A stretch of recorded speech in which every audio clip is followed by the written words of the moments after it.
Good afternoon. Today is Wednesday, December 4th, 2024. I am here at Mandarin Holiday Marina, and this is an inspection video for our addiction.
So by the looks of it, this looks like it's going to be about a 2 to 2.5 hour cleaning.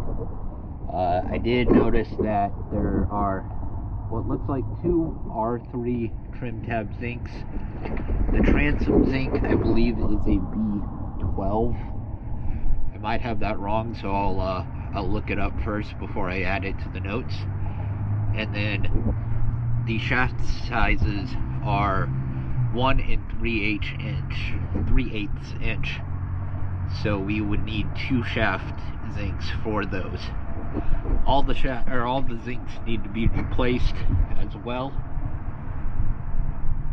And this would be a 2 to 2.5 hour hull clean.